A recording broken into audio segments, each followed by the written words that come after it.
Bonjour, alors je vous présente Jersey, un jeu abstrait pour deux personnes, deux joueurs. Alors c'est un jeu que j'ai créé en 2019 sous le pseudonyme Lukash Borbolette, voilà, avec la licence, vous voyez, Creative Commons qui est assez ouverte.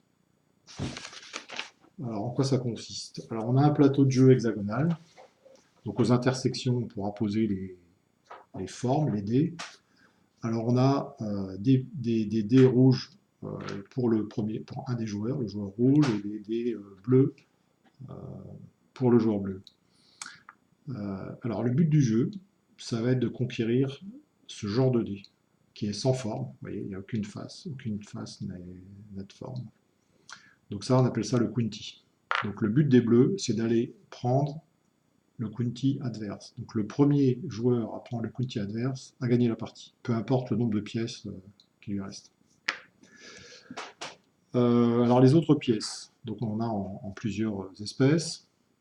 Donc ça reprend les forces de pierre, feuille, ciseaux, mais moi j'ai baptisé ça autrement. Donc ici on a les feuilles, moi j'ai appelé courfa, les pierres que j'ai appelées choukla, et les croix que j'ai appelées couchetail. Alors avant de voir le tour de jeu, d'abord les coups élémentaires. Alors premièrement les empilements. Alors commençons par le Kunti. Le Kunti très simple, lui il est jamais empilé, il est toujours tout seul.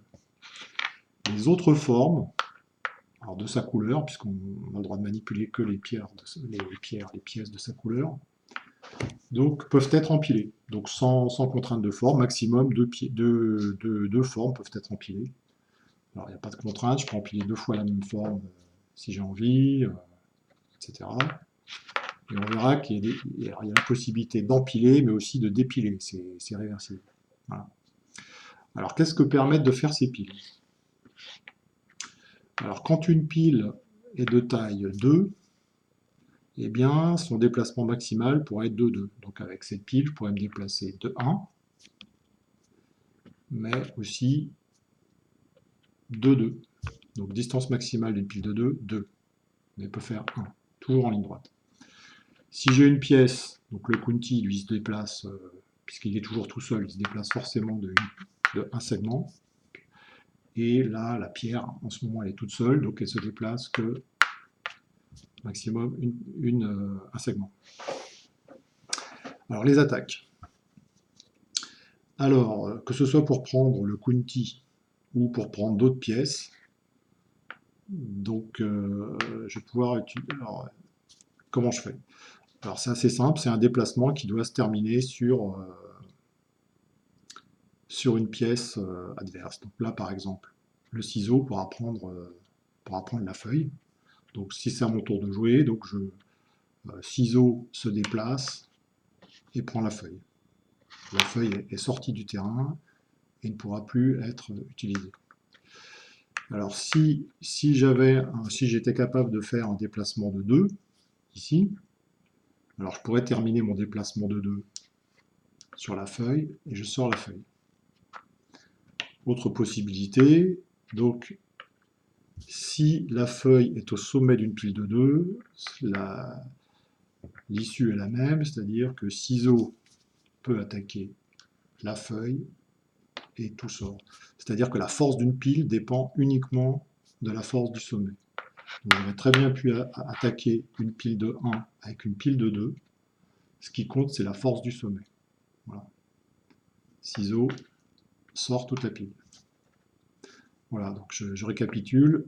La hauteur d'une pile détermine son déplacement maximal et la force d'une pile est déterminée par son sommet. Voilà, c'est tout. Autre chose que je n'ai pas dit, c'est qu'il est interdit de traverser, de passer par-dessus une pile, une pièce adverse, ou même une pièce amie, ça c'est interdit. Voilà, donc on a vu les déplacements, on a vu les attaques. Alors j'ai oublié faut que je précise quand même une chose, c'est que les forces des attaques sont réglées par les formes, donc reprécisons ça par un diagramme qui est aussi reproduit sur le plateau de jeu ici. Donc, zoomons là-dessus. Donc on a la pierre qui bat les ciseaux bat la feuille bat la pierre, et enfin, chacune des formes bat le sans forme, le Kunti. Parce qu'il faut bien pouvoir l'attraper quand même. Et le Kunti, lui, n'est capable d'attraper personne. Voilà. Voilà. Alors, le tour de jeu. Alors, le tour de jeu est un peu spécial. À son tour de jeu, on peut jouer 2 coups. On est obligé de jouer un coup, mais on peut jouer 2 coups. Avec quand même une restriction. Donc, le premier coup, c'est toujours Donc, si le premier coup met en jeu 2 pièces, donc ici, par exemple, si je déplace la pile, alors soit de 1, soit de 2, très bien. Mon deuxième coup, si je veux le jouer, c'est obligatoirement le sommet. Je déplace 2 formes au premier coup, deuxième coup, je déplace la forme du dessus. Réciproquement, si je déplace une forme pour mon premier coup, par exemple si j'empile, là j'ai une pile de 2 sur la pile d'arrivée, c'est celle-là dont je dois repartir, donc je dois obligatoirement déplacer les deux. Voilà. Si j'ai déplacé une seule pièce toute seule, à l'arrivée elle est toute seule, mais comme j'ai déplacé de 1, je ne peux plus rien faire, puisque là il n'y a pas deux pièces, il n'y a qu'une pièce. Voilà. Donc là j'ai montré les 2 coups sur des déplacements, mais il est possible d'enchaîner, ça peut être aussi bien des prises. Donc démonstration. Donc ici, j'ai une pile de 2. Premier coup, je déplace la pile de 2, donc je peux me déplacer de distance de 2. Voilà. Donc je peux prendre, puisque ciseaux bas feuille. Maintenant je veux jouer un deuxième coup, je suis obligé de jouer le sommet. Alors c'est possible. Donc je déplace le sommet, alors soit pour me déplacer comme ça, mais je voulais démontrer qu'on peut faire une prise, donc là je vais faire une deuxième prise. Voilà. Donc voilà la particularité du deuxième coup. On repart de la pile d'arrivée du premier coup et on met en déplacement un nombre de formes différents du premier coup. Donc 2-1 ou 1-2. Et voilà. Donc voilà pour le tour de jeu. Enfin, la position de départ. Alors la position de départ, bon, c'est assez simple. Les bleus doivent poser leurs pions sur ces 2 rangées-là. Et les rouges sur ces 2 rangées-là en face. Voilà. Donc on doit juste respecter les règles d'empilement, c'est pas nécessaire de saturer toutes les positions. Donc une première façon de faire, c'est de poser les pions au hasard, puis de tirer qui commence, enfin d'attribuer les couleurs au hasard, et c'est les bleus qui commencent.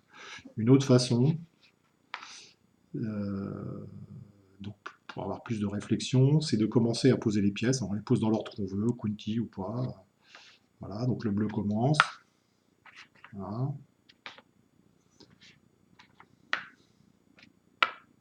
Bon, etc. Chacun son tour, donc on empile quand on a envie d'empiler. Voilà. Donc je vais montrer une position de départ possible, juste pour l'illustration.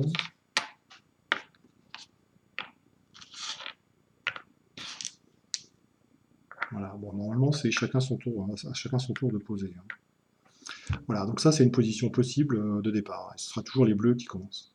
Et voilà, vous avez compris les règles de Jersey. À bientôt pour une partie de démonstration.